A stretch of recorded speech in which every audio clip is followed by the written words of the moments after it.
And hello, everybody. We'll just give a couple minutes for people showing up. But welcome back again. If you're coming back again, and you were here for the last stream, and you're coming back for the second stream, talking to you, thank you for coming out and following and being a part of this. And if you're new and you're coming for the first time, welcome. We're going to be doing some Haskell programming on this stream. I'm going to be working on basically whatever, but I think I'm kicking off the stream trying to work and build a key value data store from scratch, like a database, sort of like Redis. Interesting news about Redis today, but not quite so featureful as Redis, or like Memcache or something like that. So we're going to keep it tiny. We're going to keep it small and simple, in memory. We're going to try and make sure that the data store stays pretty well under control in terms of memory. We're not going to balloon the size of the store. The user is going to tell us we can only use 8 gigabytes, 10 gigabytes, and hopefully we're going to try our best to make sure that the data store stays within that, with the caveat that the runtime is still the runtime, so there's a bit of dynamicness that's going to go in our system. And yeah, something you might notice, I added a microphone. I dug out my closet, some of my old recording gear. So hopefully the sound will be a little bit better on this stream. I don't know if the sync is going to work too well because I'm using my iPhone as a webcam, and but things will get improved, as you can see. Yeah, so let's get back into it, shall we? Last week, we set up our repository and we got the basics kind of going there. And I just want to start off by going back over what we did and maybe cleaning things up a little bit to start. So, let's bring up the Git log, I guess. I got Git working, by the way, so when I put this stream up on YouTube, I'll start adding the link to the repository, so if you want to follow along, you can get it. Yeah, okay.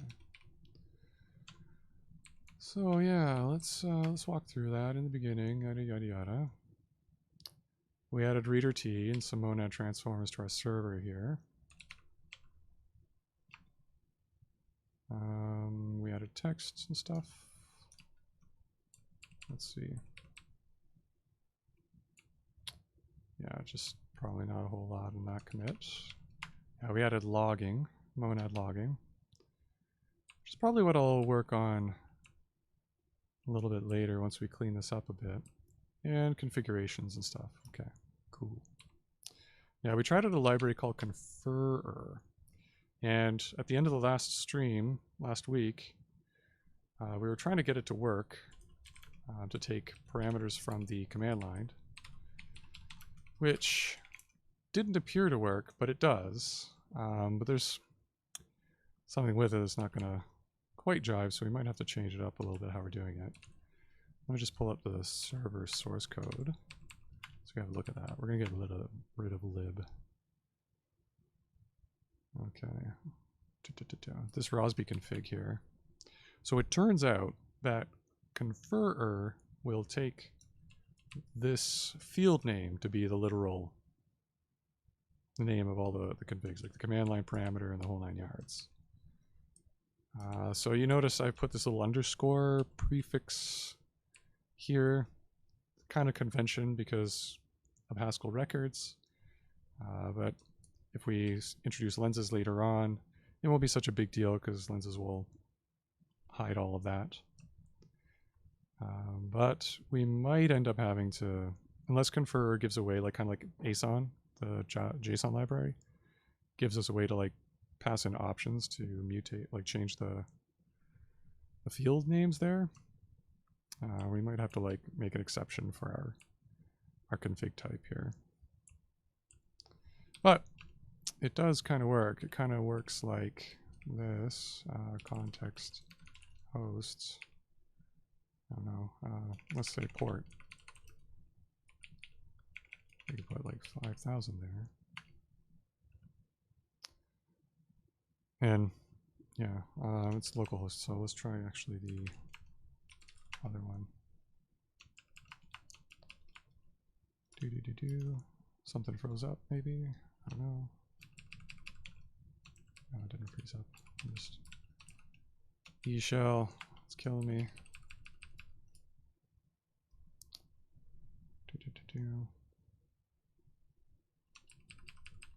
Die. There we go. Okay. Context hosts. Yeah. Works a and you can see it there in the log message. So that's no good. So I kind of want to fix that too, because that's not gonna. It's not nice. What else do we add? Some default configs. Nobody kind of gave a port, context port, so I gave 1993. We could probably do something a little bit different there. I don't know if that's a valid port to be using.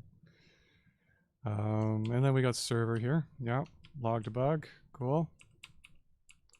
We still kind of have like this kind of cute loopy loop line here, so we're going to get rid of that. So I'm going to leave a little note here for myself.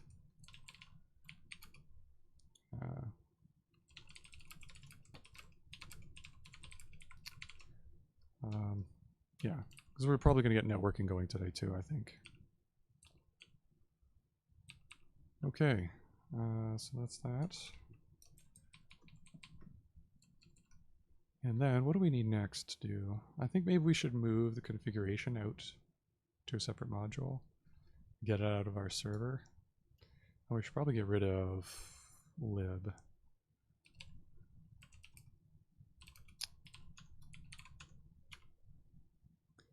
Cool. Okay, good. Got rid of it for us. Yay. Okay, and then let's see. Yeah, let's do a config. .hs. That's the one.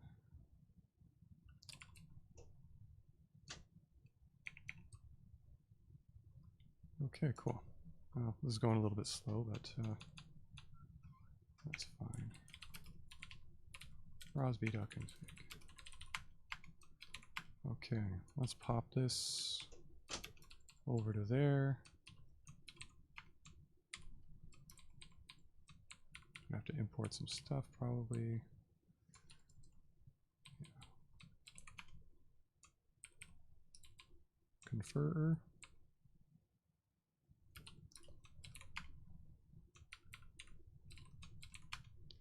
And that's probably fine. You're not happy because you can't find Rosby config anymore, so we'll bring that into scope by importing it.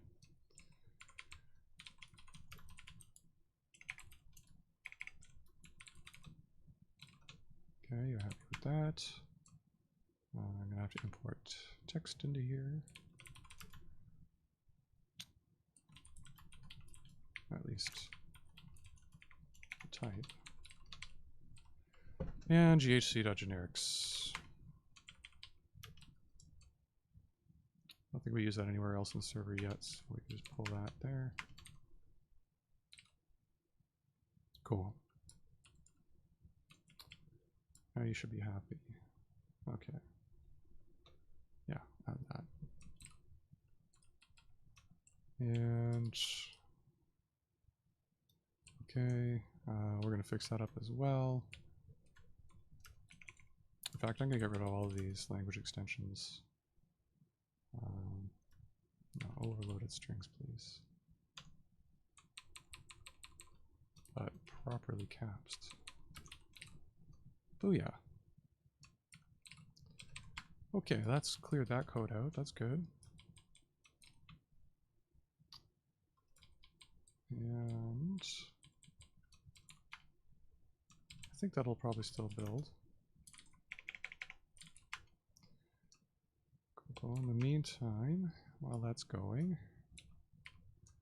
let's go over to our package.yaml, and I think it's called default extensions, if I'm not mistaken. You just add a stanza like this. And then we can have everything we want. Generic. Overloaded strings.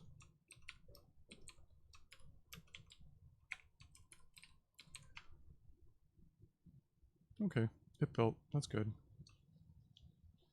I'll commit that. Yeah, we're on stage deleted.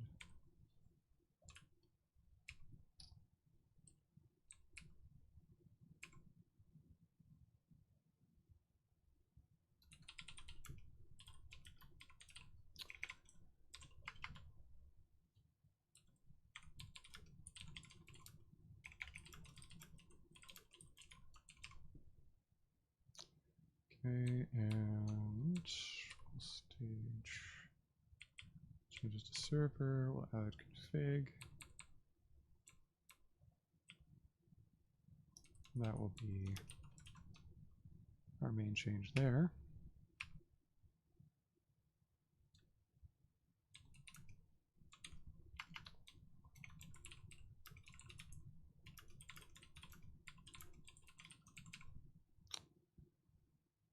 Dope.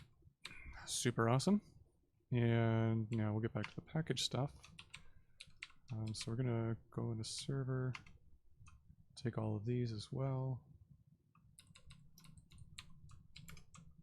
Okay.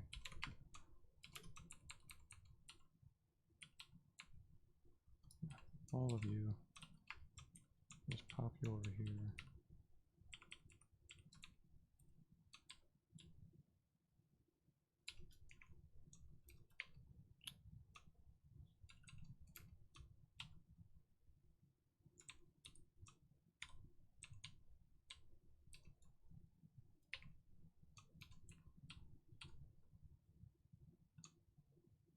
Oh, kind of got messed up.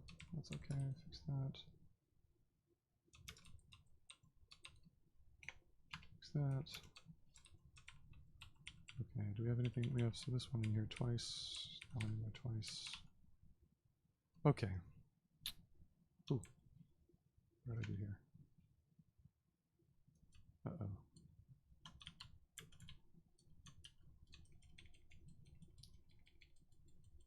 Oopsie. Made a boo-boo. Okay, fix that. So then we can get rid of that nonsense. So language extensions are kind of a funny thing in Haskell. Now, kind of a contentious point. Some people think, hey man, like, language extensions add a lot of complexity to Haskell. That's why it's not very practical for software development and stuff. And, you know, I get that. I thought the same thing too when I was first starting out as well, but here's the thing, and let me know if you feel the same way. This is kind of just the way I learned Haskell. I sort of learned them with the language extensions because there's a good number of them that most projects use that, like, I don't know any other way of doing things and they make my life better. So most of the time I just plop a lot of the default extensions into package here and I don't add them to the header to the top of my files. But let me know if you do. You know, sometimes I make an exception, like, and I'm kind of on the fence about this one, but template Haskell is usually the one I leave out. And I explicitly put it into a file so that I know that in this file, there might be splices that I want to look at, like template Haskell splices. So sometimes I leave it out that way, but I don't know. Maybe we should continue with that. Maybe we should leave it in here. Make a pull request. Let me know how you feel, how you really feel. Because I want to know. Okay, so let's just make sure that still builds, and then I got the configuration right. And then we'll commit that as well.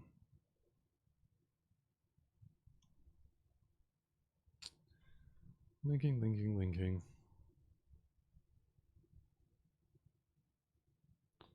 Maybe that's what we should do on this stream too. I've never really done anything more than interpreters and toy compilers and a little bit of work on C Python, but it'd be kind of cool to work on GHC too. And I hear they need some help. But I know nothing, and it's a big, big compiler, so who knows? Who knows? One day in the future, we'll do it. We'll help them out. You and I. Okay, that looks like it worked.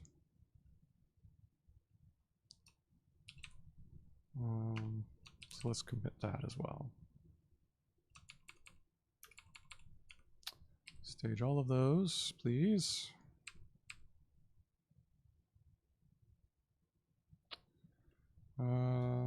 We modify package.yaml, so let's just say that.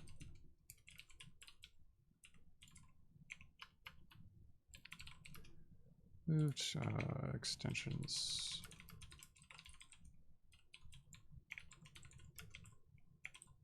That was like pragma thing, section, list. I think in YAML it's a list.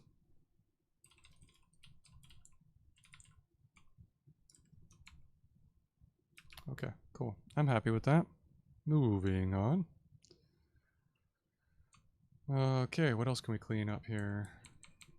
Maybe that's it.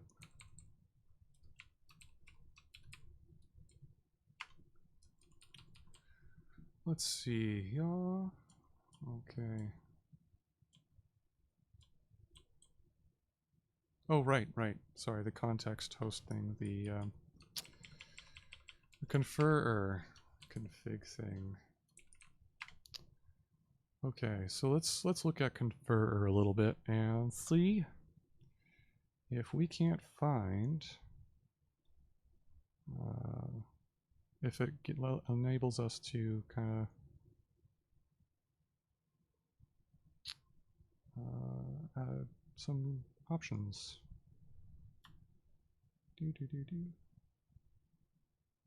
Okay, my friend, here we go. Confer. That's the one.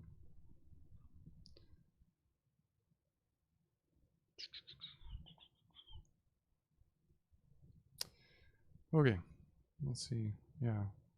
See, that's the thing. I don't want the underscored prefix name there.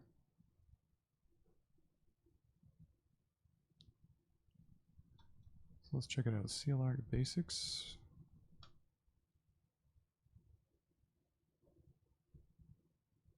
Doesn't look like it.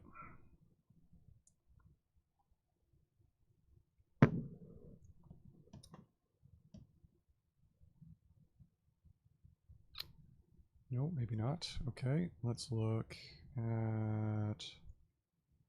Nah, I'm not getting the feeling that it's gonna have that.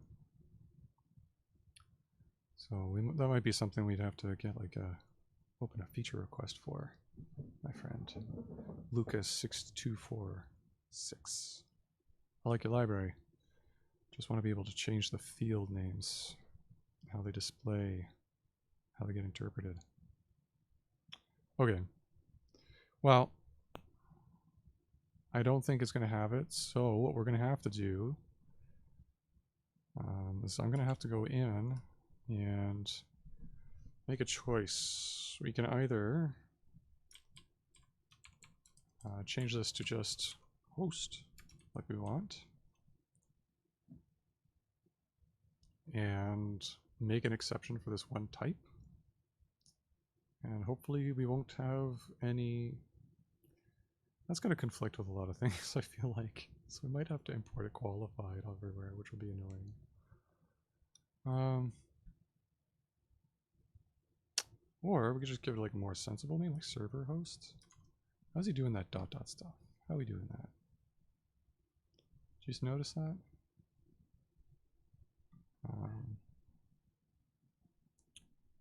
like in the examples down here, you can do warp.port, headis.host.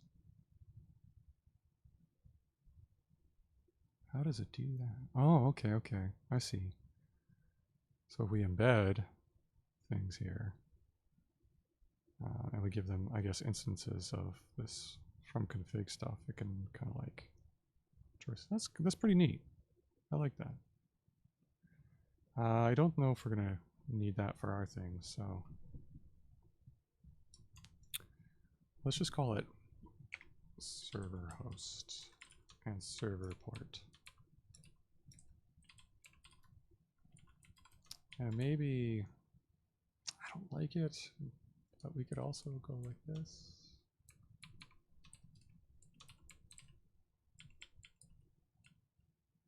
Right? Because that'll look a little nice on the command line.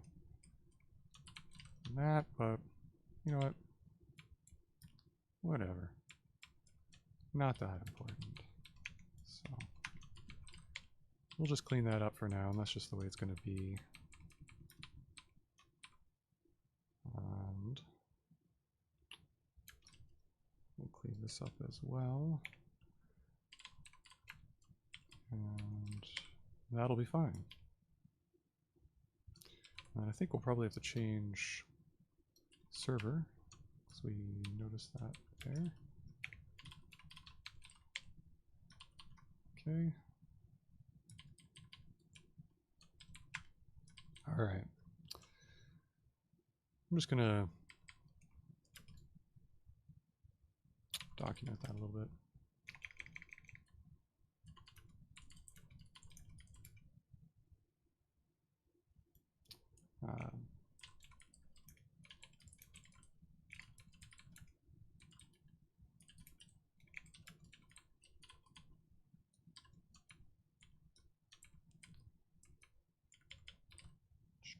Should always document your stuff, which we'll get better at as we go along, I swear.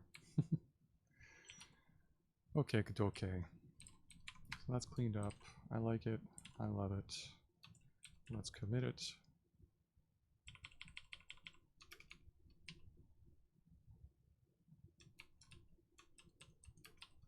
Really need that. Okay, cool. Modify that.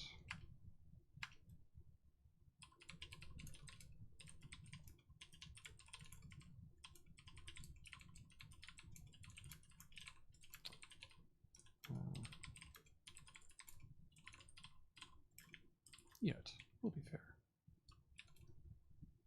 Okay, cool. So, that concludes the cleanup phase of this evening. And now the next thing to get going. Well, let's focus on server a little bit here. What we're going to end up doing with this server. Maybe we should talk architecture for a few minutes, just so we're kind of on the same page. Oh, right, I actually need to open that up, don't I? Okay. There we go. That's the one. Okay. So for our server application, I was thinking that we kind of want to follow something like the reader T pattern here, because that's a pretty straightforward architecture, and hopefully it'll keep things pretty straightforward. Like we said, we kind of want to stick to those three boxes. We got the store, the server, and the app. Maybe. We'll see how it fishes out. Pans out? Something like that. Anyway, what we want though is we're going to get a socket. All right, we're going to bind to that socket, and we're going to read. Clients are going to connect on that socket. We're going to have many, many clients, and they're going to be sitting there sending us data, and we're going to be sending data back to them. And Haskell has some pretty good concurrency primitives built in there. So what I was thinking anyway, we would start off with the next stage of our server is getting the connection handling going. So getting clients connecting, getting our socket set up, ready to receive data, and maybe we'll just echo things back. And the other thing I'd like to do if we have time is also move logging. Do something with logging. Because we don't want to lock everything up while we're logging. So it'd be nice if each of our clients will get a thread, one thread to work on. And we'll have a logging thread, basically, that they can send messages to over a channel. And the logger can log to wherever. So this is kind of what I'm thinking. Get our socket. And our clients will have a logging thread over here. Oh, hello. No. Try it again. Server, socket, right? Logger. And then we'll have one or more clients connected. The socket is going to be held on by the server, and we'll spawn a thread for the client, we'll spawn a thread for the logger, we'll spawn many threads for the clients as we get them, and we'll pass them the socket there. The logger will have to pass a channel to, and we'll probably have to pass the channel to the clients as well, so that the clients, when they want to log, can log to the channel, which will be shared between them, owned by the server, and they can put messages on here, and then the logger can pull the messages off. And then, you know, if it's an IO action, or if it's going to syslog or standard error or wherever, the logger thread can take care of all that. And fortunately, Monad Logger has some support for this. I was playing around with it a little bit, and hopefully we can get it integrated into the server. Okay, so let's get back to our code here, and let's start with, so we're going to start with some imports, of course, because most Haskell programs are like 80% imports. We need control.concurrent.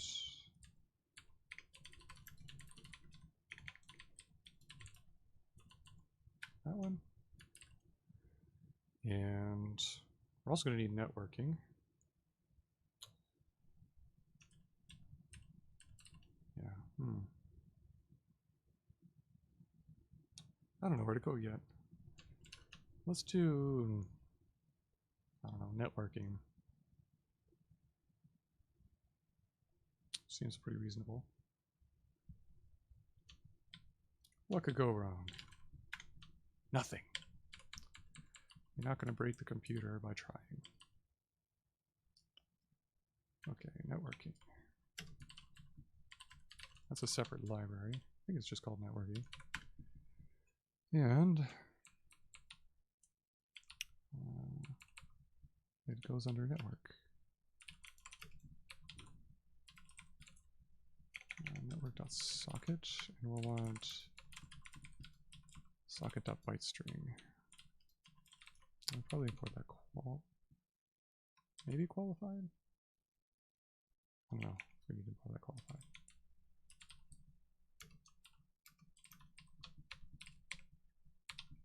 Maybe. Doesn't hurt. Okay, so you don't know about that yet, so let's just build.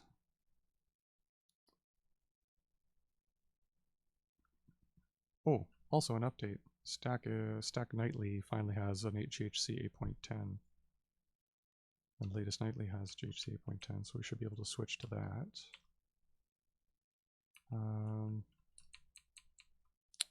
Oh, is it not networking? Ugh, what is it called? Package, tell me. Network. It's probably just network, then, isn't it? Yeah, network. That's the one. That's what I meant.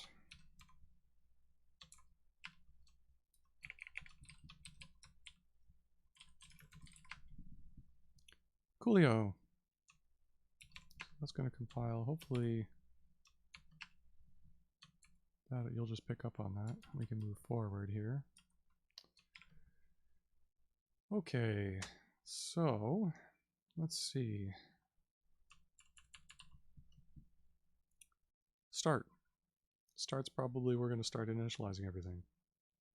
We're going to get our sockets, configuration, all the things. So the first thing we need to do once we get the socket going, we need to find the address details of the host we're on. Also, caveat, I've never worked with networking on Windows before, so this could be really fun. Hopefully it'll just be fine. Anyways, so our adder comes from, we're going to make a function called resolve. And resolve is an IO action that returns an adder info.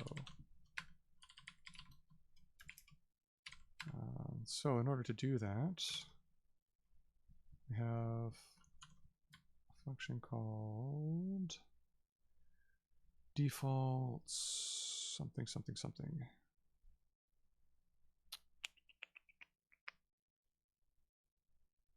Well, it's probably here, isn't it? Yeah, default hints. So the hints, like your system could be configured with a whole bunch of interfaces and stuff. So there'd be a lot of valid host names to bind to. So we're just going to use the default hits to tell us. I'm probably going to use just these flags here. Stream seems like a good default. Passive. And then we get the address information from the hints. Get port, everything else.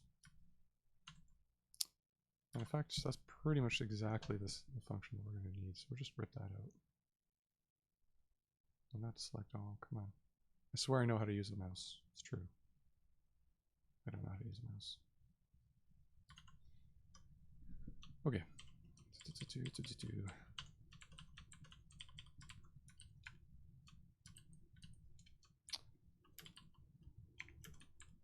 That's better.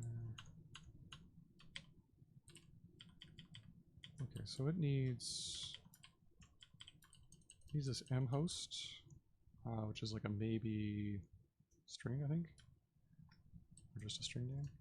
So probably this example, it's an aware block, isn't it? Yeah. So m host out here, yeah, is a maybe host name, which is just a type alias for text or string. Let's put that there. Port as well. Port is passed in as a string as well. Good times. But those will be passed in through our thing. So let's go host name, maybe port 4. Is there a type for port? I think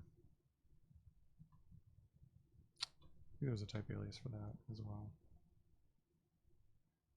Service name, see, host name string, yeah.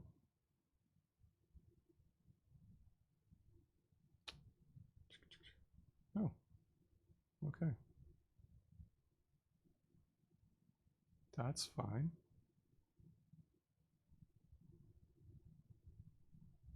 We'll just create one.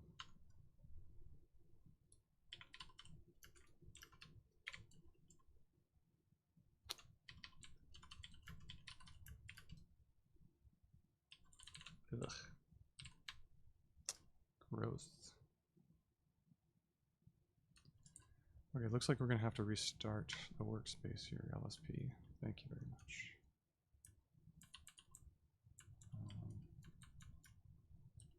Okay, that's better. Yeah. Port service name. Oh, okay. Service name. Interesting.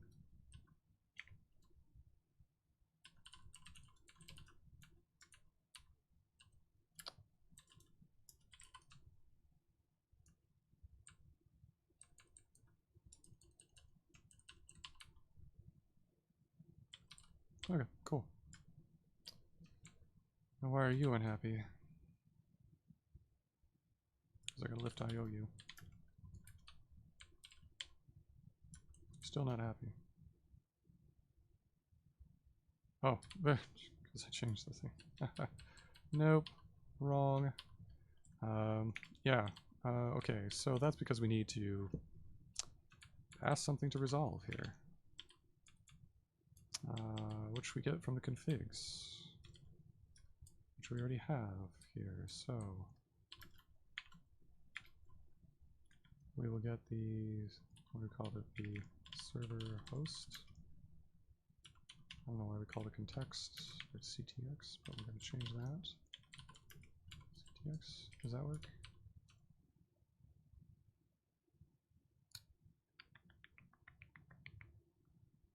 Couldn't match actual type with context. No, sorry, config.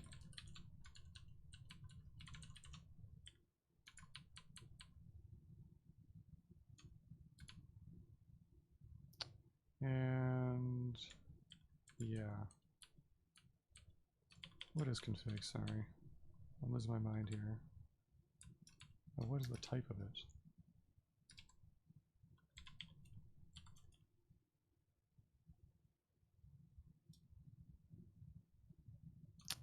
Okay. It is a type of config. Okay. That's good, I think.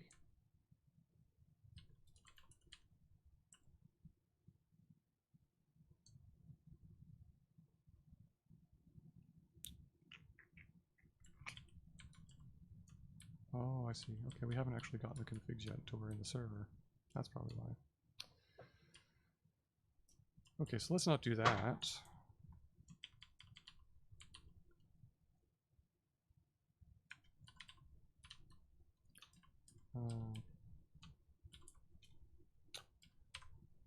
So I'm kind of have to look around this microphone, so it's kind of odd.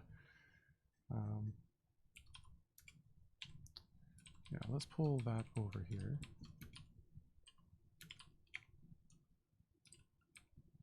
Sorry, but we'll fix you in a minute.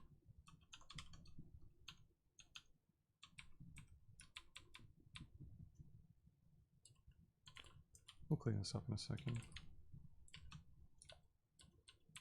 I just want to make this work.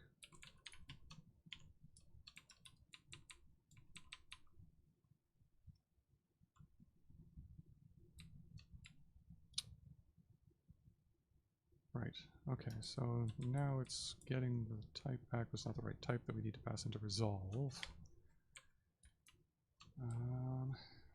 So we're guaranteed to have a config, so we can't pass a media host name. So why even bother?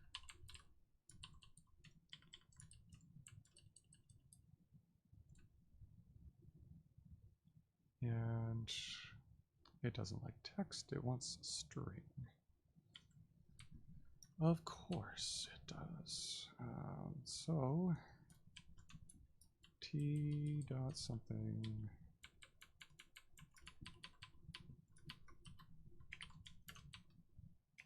t dot something pack.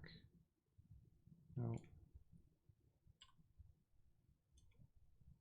Oh, what is it?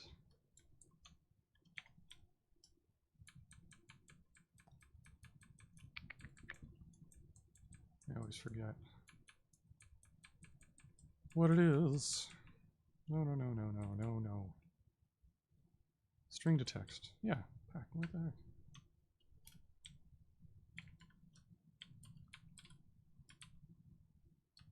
Now what?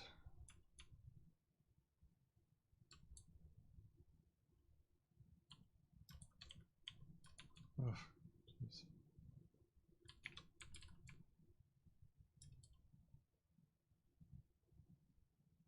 See, This is what's sometimes kind of annoying about Haskell, but sometimes great.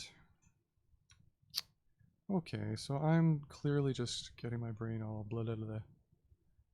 If anybody's watching out there, just poke me in the chat if you already see what I'm missing. Okay, so we got a Rosby config to text. That's fine. Packet.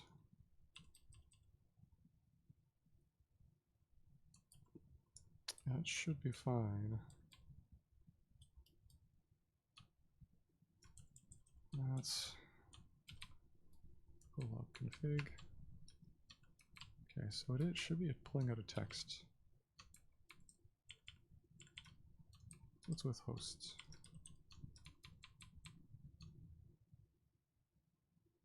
Doesn't want to maybe host name. Okay.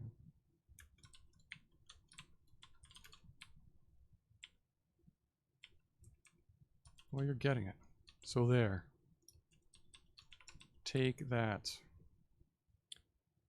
Okay, we expected the type string match with type text. I'm trying to pack this into a text, but it's still not happy. That should be string. So why don't I just change that to string? Okay, it's still not happy.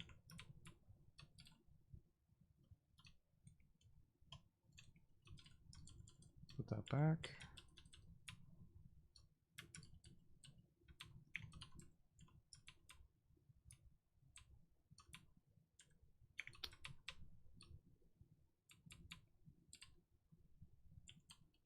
Okay.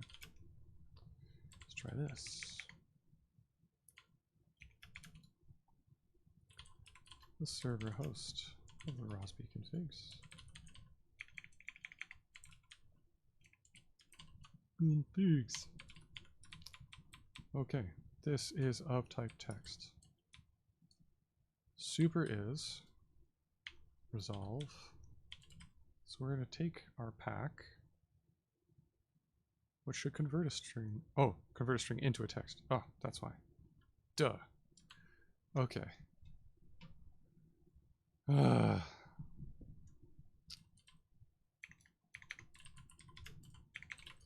What is it? I forget. It's probably something silly. Unpack. It's not silly at all.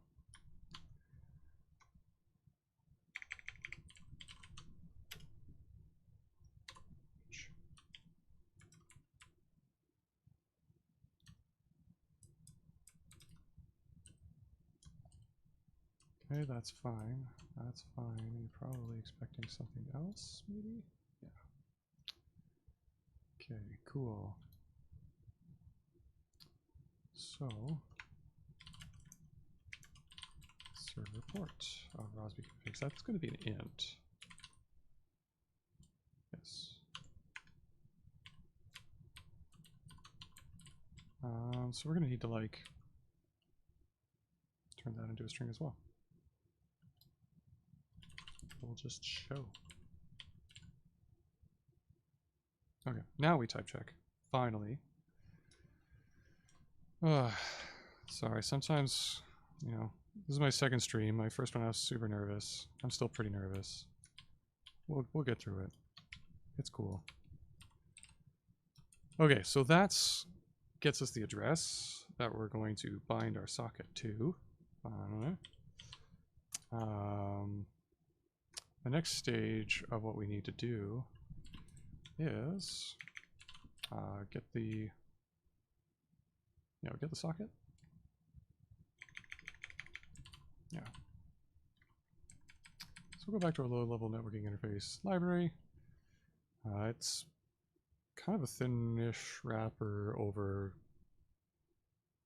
POSIX libraries with some compatibility. I think for Windows I read about this with sockets do initializer function thing. Okay, yeah, this guy with sockets do.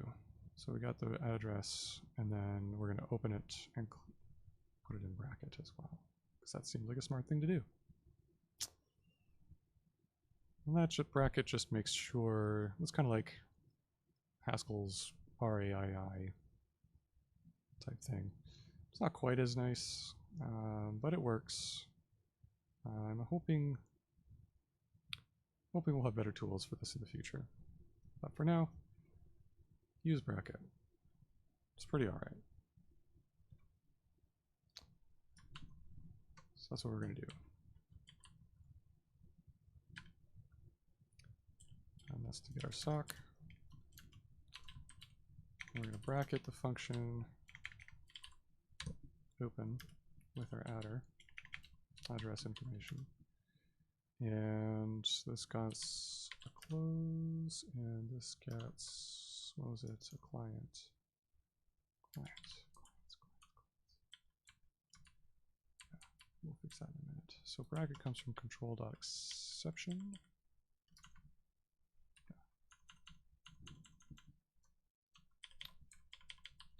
Import control.exception. Yeah, and we have to define open and client.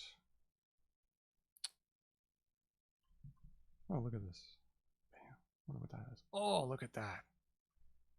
See? GHC IDE 0.2. Loving it. Yeah, that's what we want right there. So we're going to open a socket. And this is probably actually going to be a lot like the examples open function as well. Let's see. Yeah. Yeah, set reuse. Yeah, set reuse. Find on it, listen, and then return the socket. Yeah. Yeah, I don't see anything wrong with that. So let's go. Go. Why would I? It's documentation, right? We're just trying to get the server up to a point where we can connect to it with Telnet and maybe just echo back out what we get. And then we'll get back to that, right back into that nice smooth groove of small iterations.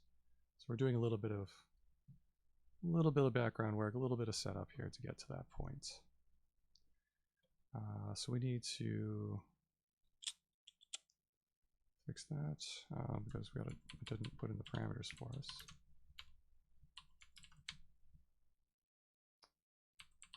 Hey, Silicon Fabric, am I a professional? Professional what? I do write software for a living, and I have been shipping Haskell in production for about 8 months or so on AWS Lambda to do some data processing type stuff. Cool. Yeah, I'm totally. This is good. This is all open source here too. Yeah. So you'll be able to download this code and submit pull requests to fix all my sketchy mistakes and clean up my code for me if you want. But or you can just watch me do it on the stream. That's all good too. I hope that eventually we'll all get to work on some of this stuff together in some of these projects. And maybe that'll be part of the stream as well, maintaining some of this stuff. Okay, cool. So later on, when we get to the data store, we're going to be looking into B+ trees as the backend for our in-memory store. And this is going to be a multi-threaded server, so we're going to have to look into making that a multi-threaded B+ tree. It's going to be pretty fun. Okay, so we got the socket, and that returns that, and we're in I/O, so that's okay. And client is going to be our function, or it's going to be server as well, which takes a socket and does an I/O action. Now, integrating this into our application stack, our architecture, is going to be, I haven't quite solved that yet. So we're going to have to work on that a little bit. Okay. So let's leave that there. What can we put there? Oh, this is nice. Look at this. Puts the suggestions right there.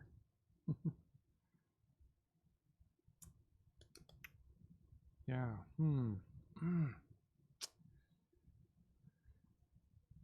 Yeah. Okay, so here's what I'm thinking. I'm kind of running into a bit of a situation here. Because what I want to do is I want to get that socket, and I want to run it inside my server function up here. Way up here. And I still want to do that safely with bracket though. So I'm wondering if this function here is just the wrong type. Maybe I need like, it wants it to be socket 2 IO of any. So I wonder if we could put our, I wonder why it needs, why is it even defining it that way? That's kind of funky.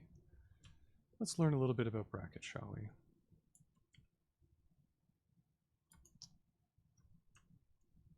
Okay. Maybe I could just ignore that argument and just return our little function there. Haskell bracket will probably come up with what we actually want. Okay. Yeah.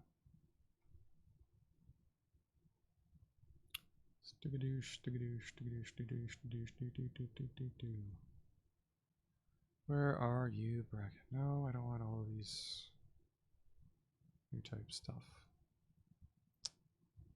Okay. Catch, yep. Good. Try. All good. Nope. Not what I want. There we go. Bracket. Okay. Alright, so the first action is going to be the computation to run first. And it defines A. So the second is the function to run last, the release resource, which returns a B. The computation to run in between, that's what we are going to run here, which returns an IOA to C. Now, for some reason, bracket, I see. So since our function to acquire the socket returns an IOA with the socket, the A is the socket, that's why this function has to be socket 2 IO of whatever. It's probably not so bad, actually, now that I think about it a little bit, because if we just add that parameter to server here, we have that.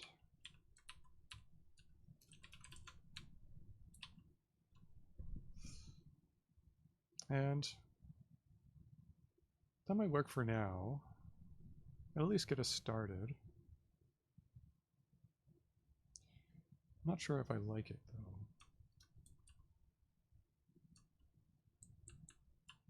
though. Oh, serverless. Cool, yeah. I was kind of on the fence about serverless stuff originally.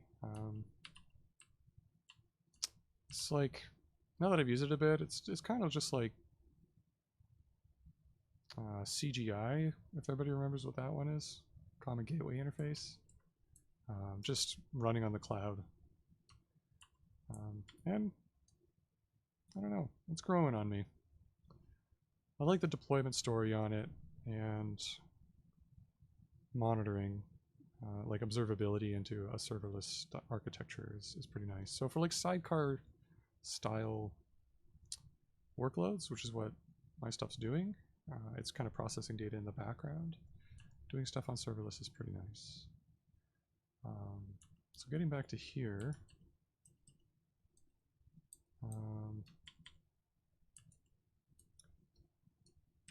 basically we could probably pop in a function that gives us our S,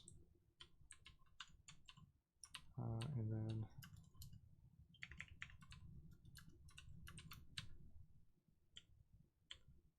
not sure it really likes that so much.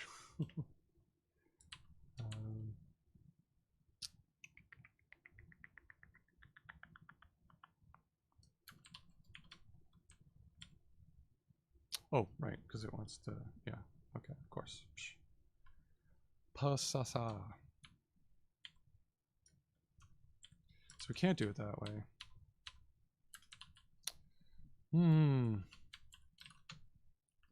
Somebody, yeah, I need help. I need tips. Because this works in kind of small programs, but lifting this up into our monad stack so we can run this later. Should the server, the start should be kind of like owning the socket here, but I don't like the bracket that we have to like bracket here. But it does mean if we don't bracket here, we have to clean up our own socket.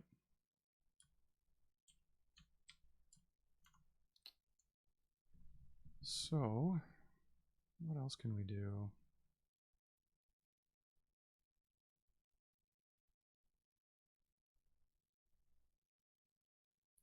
A variant of bracket where the return value is not required.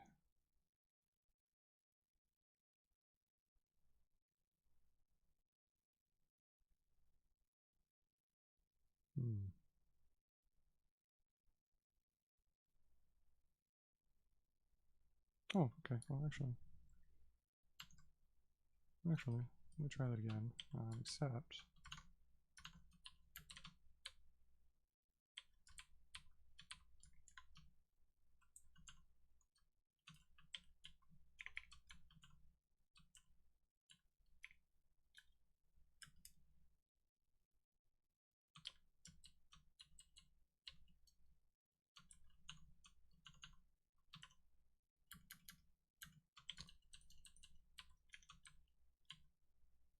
right. Okay, so we're bracketing outside here. And then we're running our monad transformer stack inside bracket. And just passing in this socket manually into server. Which is, it's okay. So when we get to the rest of the server architecture, this is going to be running kind of in its own main thread with this socket. So we can do multiple readers from the socket, maybe. Maybe multiple writers. And then configs. You're confused about configs. Because you want Rosby configs. This is of type config. It's not Rosby configs.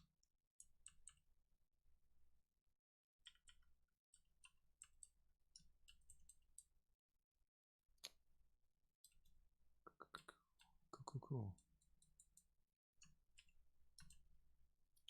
Cool. Oh, let's just get rid of that for now. It's just annoying. Okay.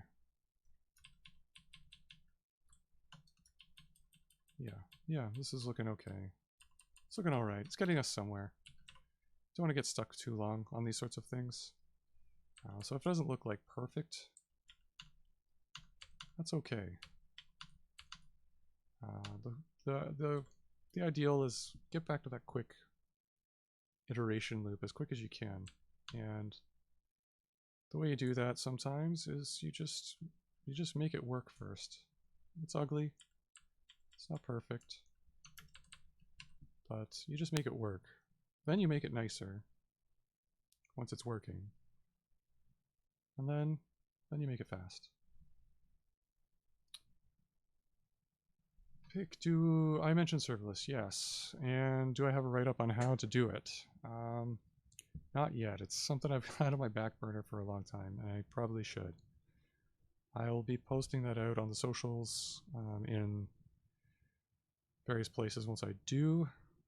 Basically, it's not the nicest setup, and that's because we're dynamically linking in a bunch of libraries, but I can show how I do it. There was a good article I read recently about how to compile static binaries, and if you're using Nix for your builds, that looks pretty promising. I'll try and link that one as well. That's some points. Okay, so we're in the middle of creating a commit here. We modify the server and got our socket.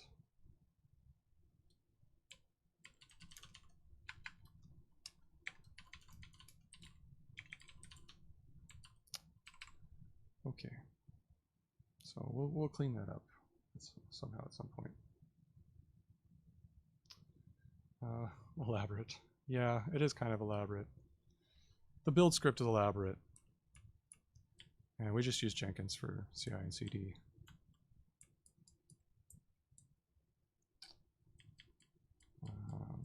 Yeah, and the build's elaborate because of the dynamic linking stuff. So if you don't use like database binding libraries or anything that needs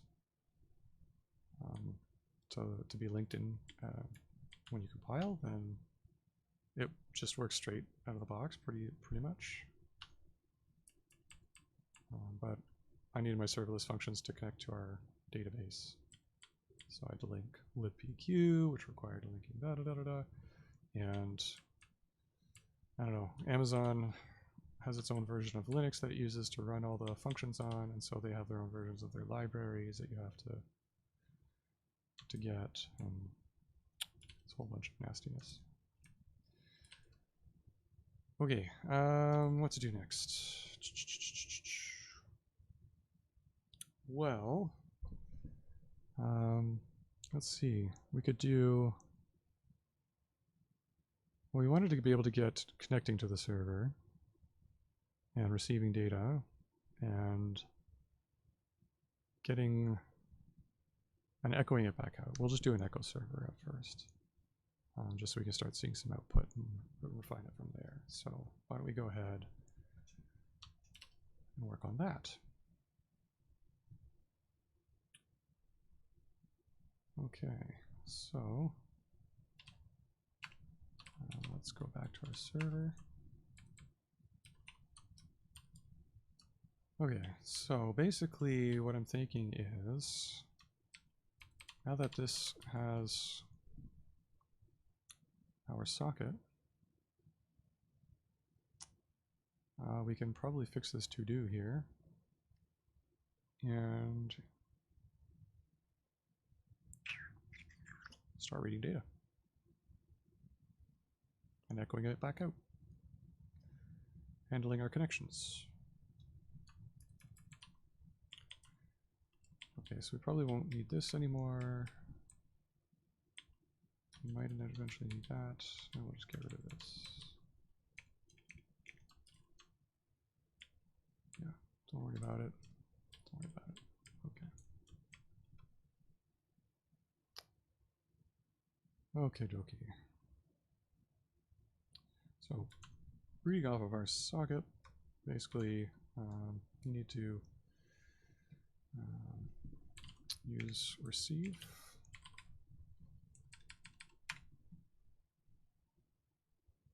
In our loop.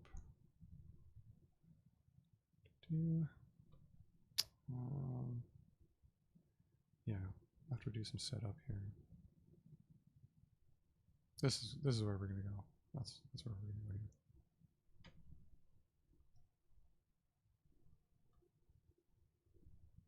Cool.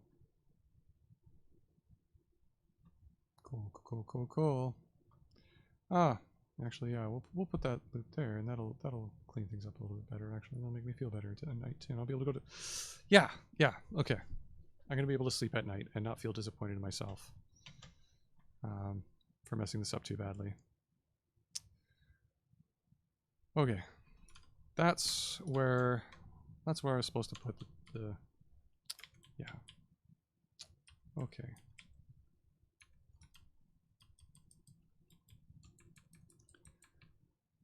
Okie dokie.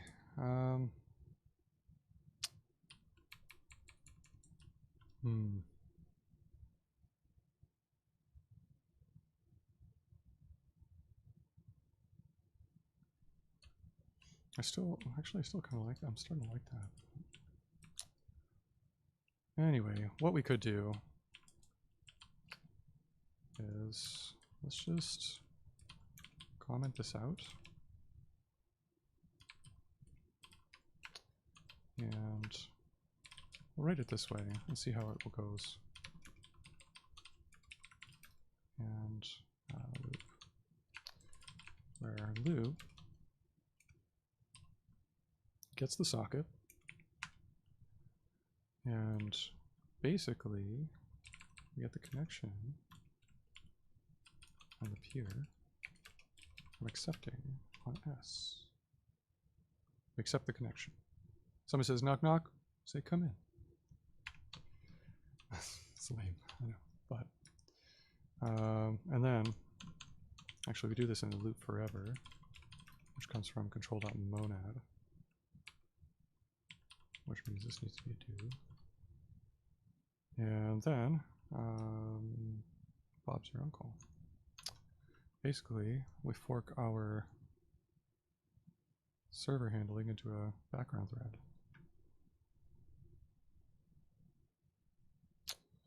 With the connection instead of the socket.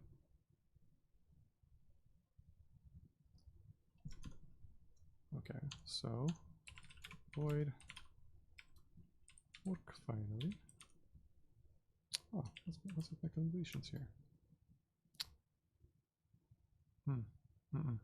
Not liking it.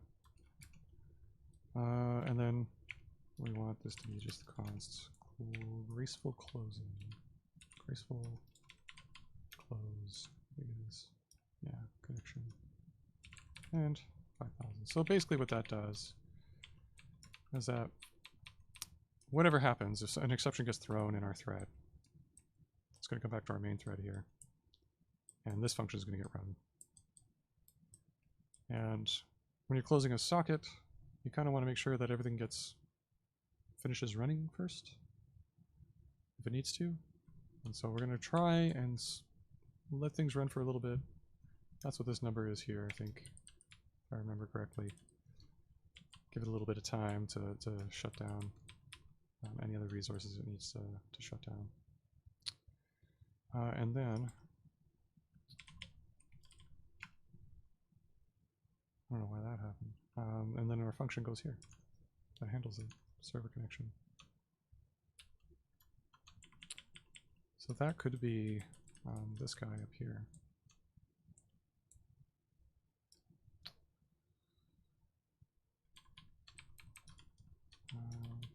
Execute server, start server, run server. We already have run server. Do server? Do run server?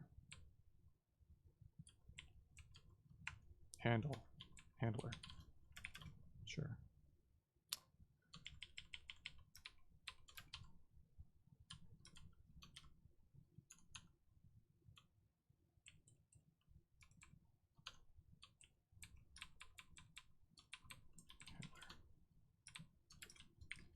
Handler is going to get the connection. And so this is probably going to change type from something to something else. Our IDE seems to be slowing down. Yeah.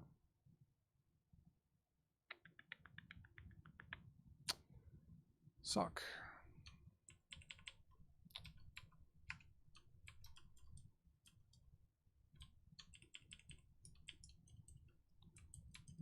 S is forever do.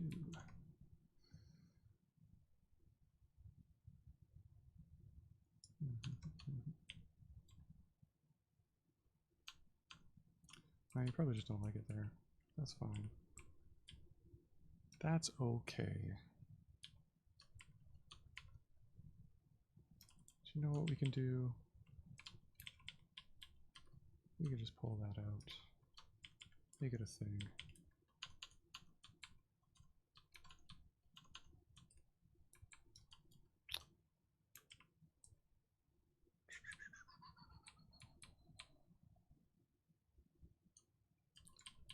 And we could probably make it take another parameter.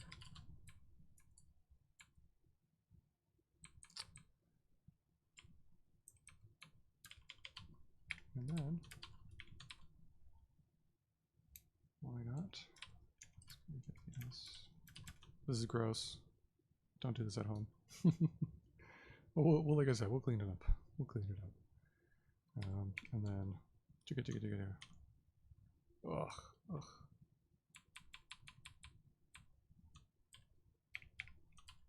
Ugh, disgusting. So gross. I don't even know if this is going to compile.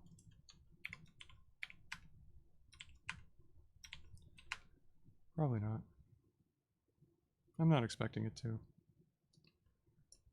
No, it still doesn't like it. Alright team, let me know. What am I doing here? Do you see it?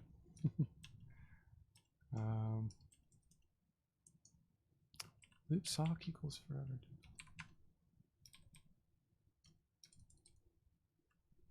Well, what did I... Where else do I have loop? Maybe I'm looking in the wrong place.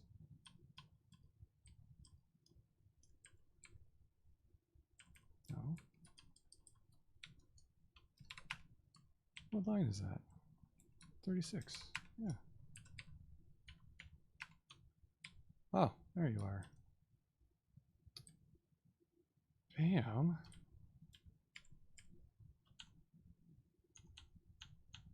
What have I done?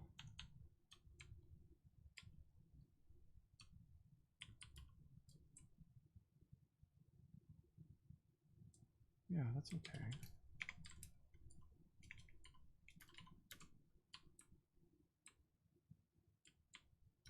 That's what I messed up. Okay, I'm doing too many things at once. So this is a dangerous thing. Okay. Doing way too many things at once here. And I've lost track of where all my code is. So let's get rid of this line here because reasons.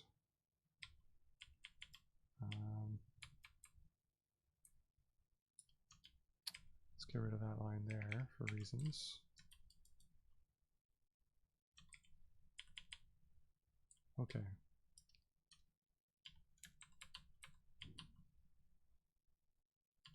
Let's bring you back in to the where fold.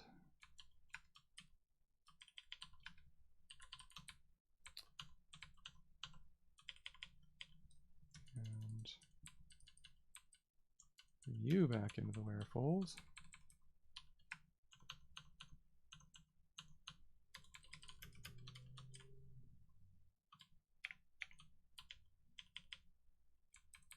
You're not going to like that too much.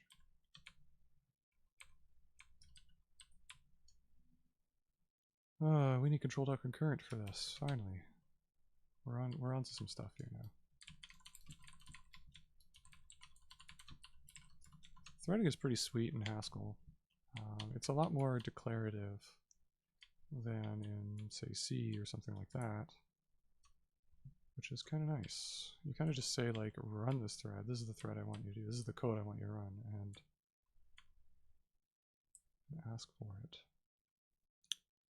Right, so we don't have definitions for those two things, which is the problem because we got context way out here. And S comes in from here. So how do we get context down here? Do we even need that right now? It's not doing a whole lot.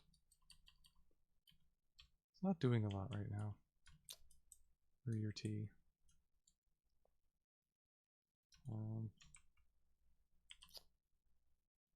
It's kind of odd that you don't have access to it, though. Well, for sure I know why.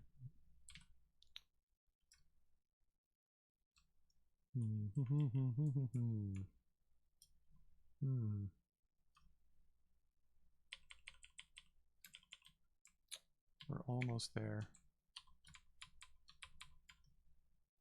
Almost there.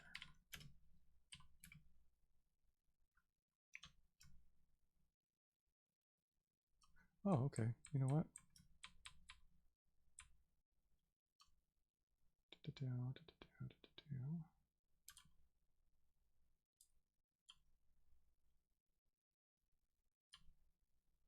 rid of that.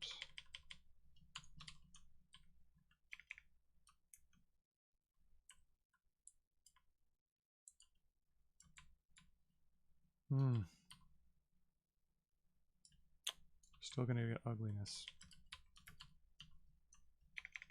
Going back to ugliness.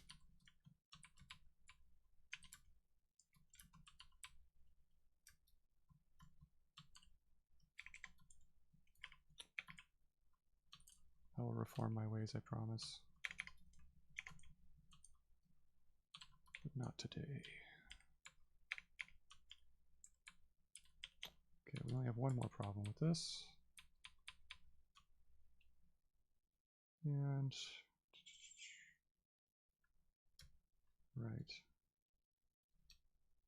So it's expecting a function socket to IO, and this is actually returning the IO.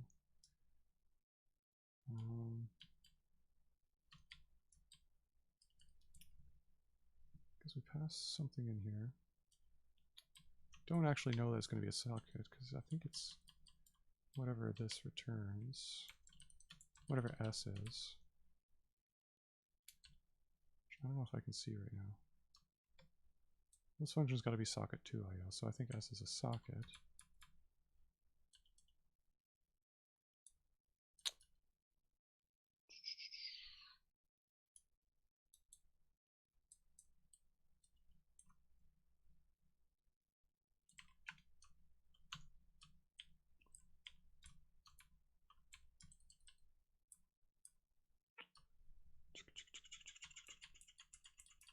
Oh, I'm getting messy. This is getting gross.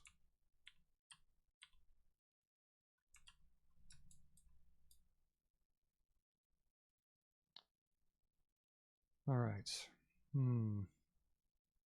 It's not liking this because this function, this run standard or logging t, if you remember, returns an IO. Loop S handler is expecting a function as socket to whatever. So this might be, oh God, yeah, peel it off. See the layers of lambdas. Right. So when you see those kind of functions sitting there in your return, your type error, you can always put a lambda around it to capture the missing thing that we're forgetting here. Okay. It's ugly. It's gross. We're gonna have to figure out how to clean this up. But let's see. Ooh. It's linking. That means it's working, I think.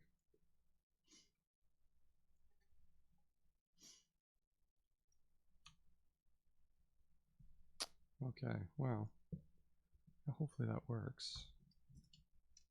I'm gonna have to get better at figuring out how to like spawn off these threads from main, because the next one we're going to want to tackle after we get our socket handling kind of cleaned up a little bit. So we're going to want to throw that logger thread in there. So we've got the server here. That's going to be our main thread. Well, our main thread is getting all the resources and kind of forking off into server, which is holding on to the socket, so the main process that can bracket can run bracket and clean up that socket if we get an exception in the server process. So then we need the clients and we need the logger to fork off from there. And I don't know if we should do, I feel like maybe we should do the logger from main, from the main server, the main thread, maybe.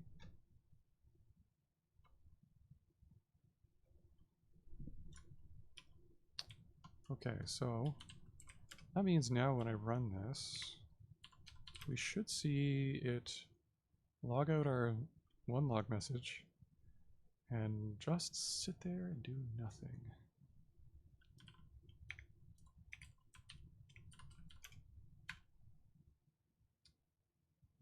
Right? So what should happen? It might not though.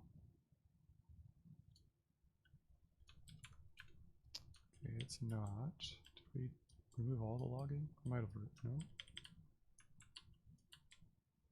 Do. Yeah, it's not logging out. So we've done messed something up here. And that's okay.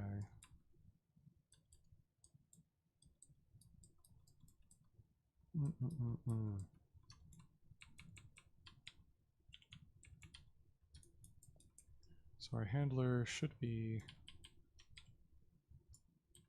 this guy up here. But it might just be because now that we're off the main thread, logging is kind of borked. But we could try, well, I know we'll be able to netcat, we'll probably be able to netcat to NC to it if I have that utility. I gotta figure out the Windows networking utilities because I probably don't have anything like that. I might have to like kill this.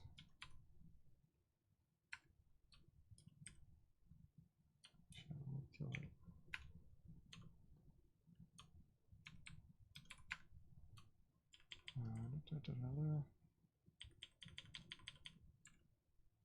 Right, so this is like super borked. Anyways, because we're not on the main thread anymore, we probably just don't have, we probably just can't log anymore to standard out. Unless we pass a reference in there to that. So we might actually need to start running into fixing up the logging to to use a channel here. Instead of run standard error logging T, we have in monad logger.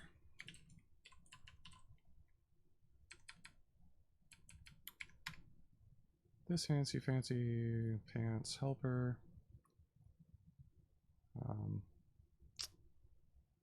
With channel logger, yeah, it's run with channel logger or something like that, right? And what it does is it takes a channel, an mchan, with like a special log type, which is like a tuple that contains all the logging information that the library uses. And then the child thread can use that, gets a reference to that channel, and can log to that. And then our main thread will be the one taking on actually logging to standard out again. That's how we fix that. Where's standard log with channel logger? It's weird.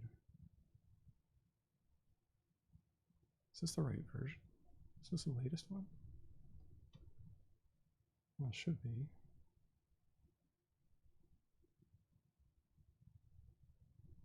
There should be a run channel logger something.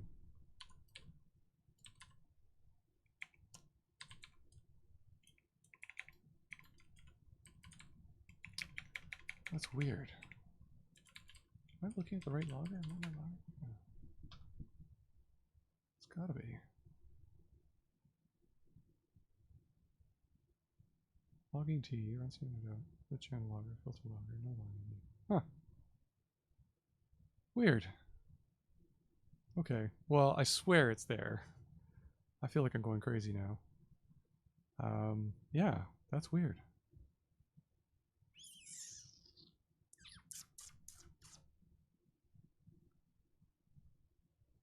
Monad logger. Yeah, that's the one we're using.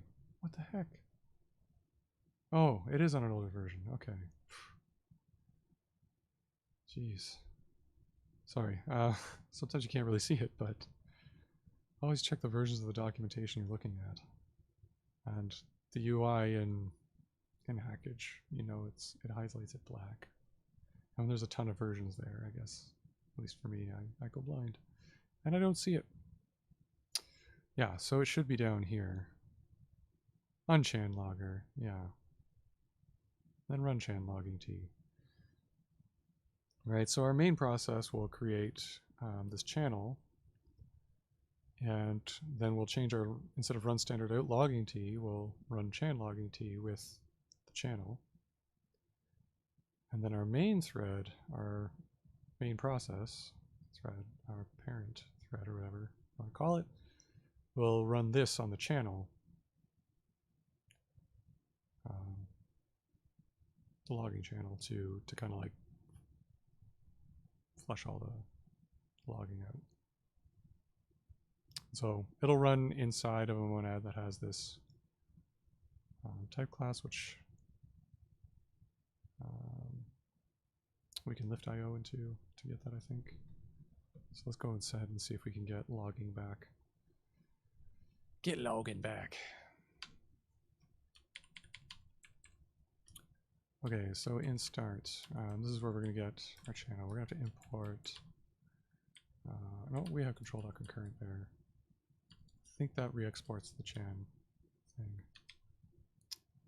So we're going to get logging channel. New chan, that's the one. New chan. And that's cool. This is going to be run chan logging t with chan, log chan. And that's cool. Do. And then we're going to chan logging t, our log chain here. Although we need to. No, is that not going to work? Okay, so we have no instance there for monad logger IO.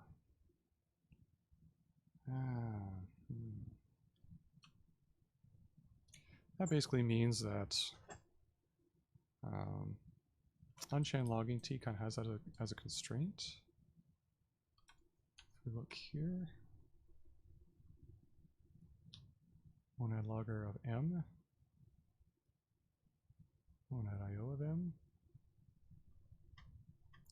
and we're just in plain old IO right now because we're in the start function here.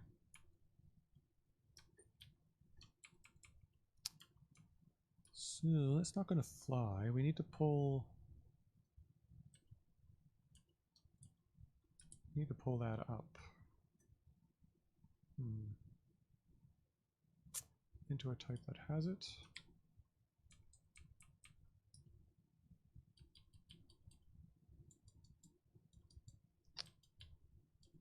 Or we do this somewhere else.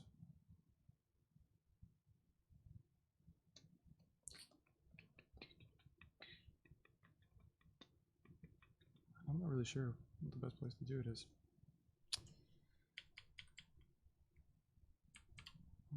Because we could do it in here, because our server type has the monad IO class and the monad logger class, which would fulfill those constraints on our monad that we need to call on chan logging t.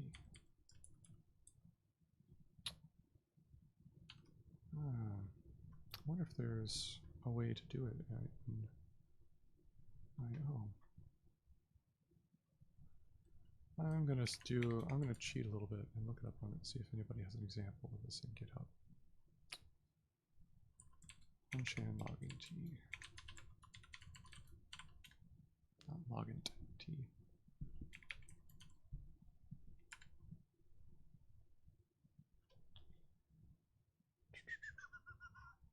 Okay, let's try this one. Yeah, you run it right in IO.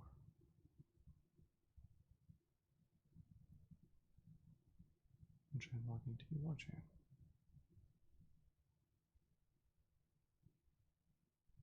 Oh no, you're running in here. Okay. I see. So that would give us the context we need for this, I think. But it might mean we gotta lift IO a bunch of things. And we're probably also missing the socket thing, so I gotta fix that as well. So let me just note that.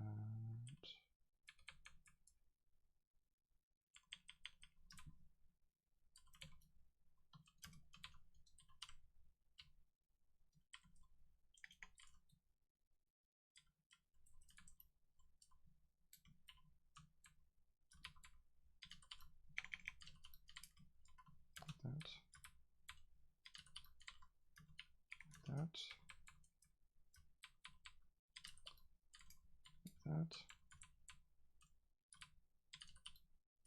This whole thing. And I can just...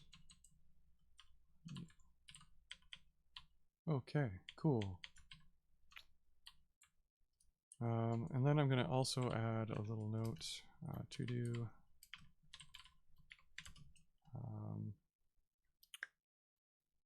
Windows needs some sockets set up, I think. Which might be... Actually, we should probably just tackle that now. Because it's not a big deal. It's kind of like run socket T. So if we go back.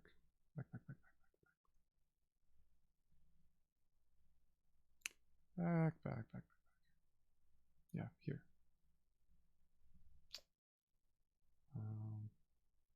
Yeah, with sockets do. For some reason, I gotta run that.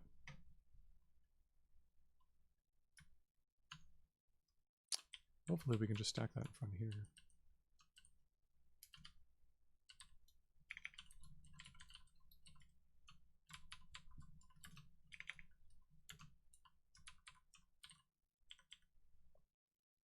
Cool. Haskell says yes. Oh, we still have an error. Up here. No? Okay, we can.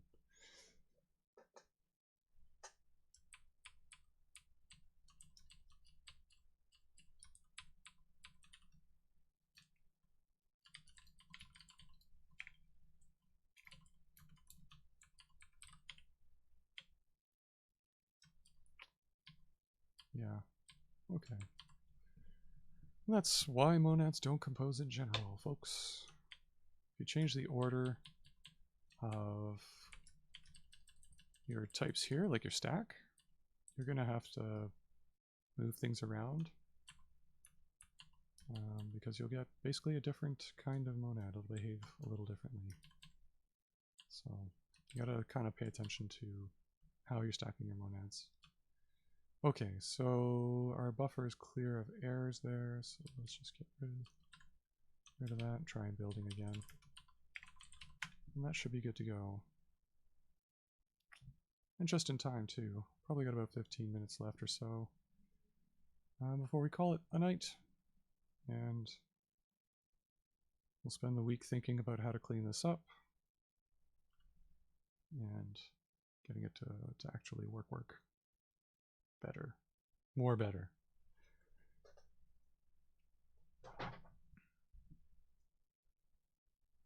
Okay, cool.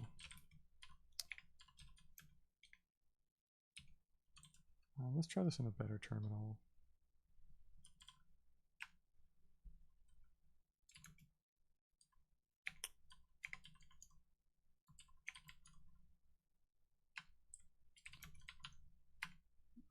Okay, exec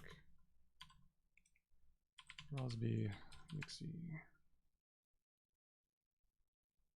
Oh no.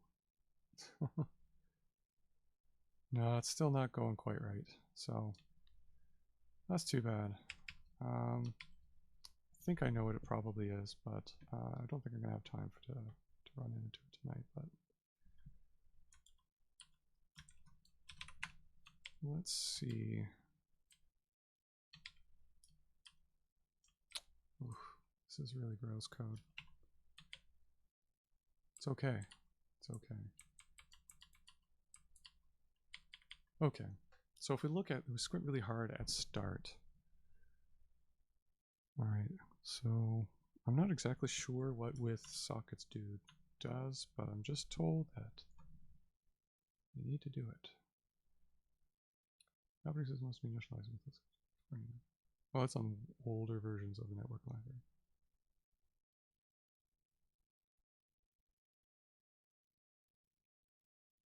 Okay, so older versions of Windows. So it's not necessary, I guess. I thought that might have been what was causing some of our issues. Let's see what else could it be. So we just run standard out log et, which is just our logging effects in IO. So we're basically logging from our parent thread, our main entry point here, which we might want to ultimately clean up. Calls config, we call logchan.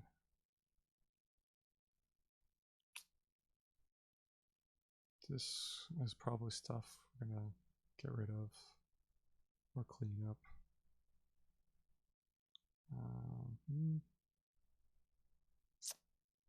And so we resolve the address that we want, and we call bracket with our loop, which as function do loop loop does forever, accepts the socket connection, calls fork finally with handler and connection.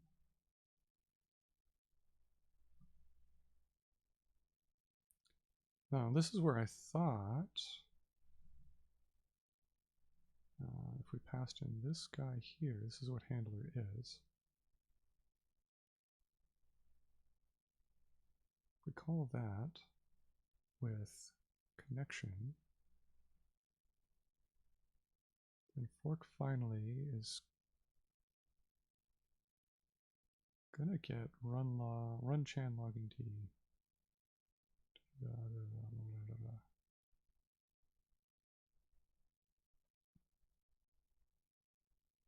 Oh, okay, that's why it's not getting any debugging.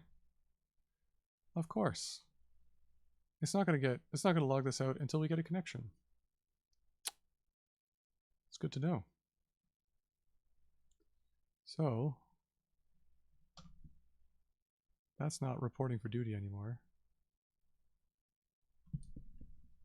We got a connection. We has connection. That's what it is. And right. Okay, so now this isn't no longer necessary here. This is where we can log debug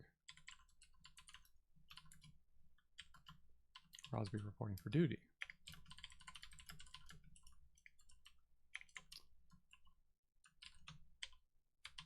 Okay. That's a little better and makes me feel better. So we should see that log message now, the Rosby reporting for duty. And when we connect to the server, we should see the hello, I got connection message. Now I'm used to Unix utilities, so I don't know if I have NC or anything like it on here. Do I have telnet? I do not. Anybody out there watching, do you know, if you're on Windows, do you have like any handy dandy little networking utilities like that? Windows, telnet, maybe? Ooh, LifeWire, thank you. Telnets. Oh man, okay. Of course. Holy cow. We got an adventure to go on. in order to do this, because I don't know if I've done any of this. But yeah, okay. You know what? I'm comfortable ending it about 10 minutes early today. I'm going to test this out and play with this and make sure that it does actually do what I think it's going to do. But let's just start up the server. Wow, okay, we got a compile error for some reason. What happened?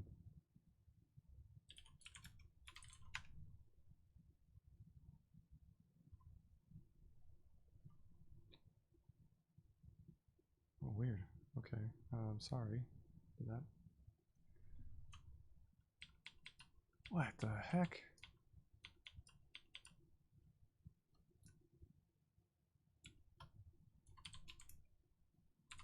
Try it one more time for good luck. That's so weird. Well, oh, maybe it went away. Okay, so let's try this now.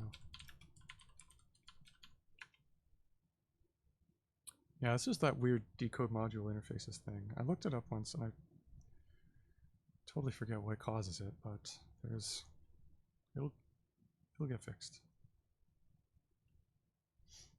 Okay. Alright, maybe it didn't build. I lied.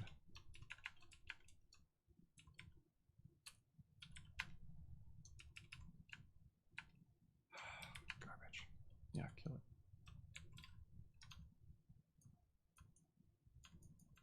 Alright, good times. Okay. So I'm gonna make this work. We're gonna try this out. We're gonna make this work next week. Or I might just actually fix this during the week, and then next stream we can get off to a better start and get going with this.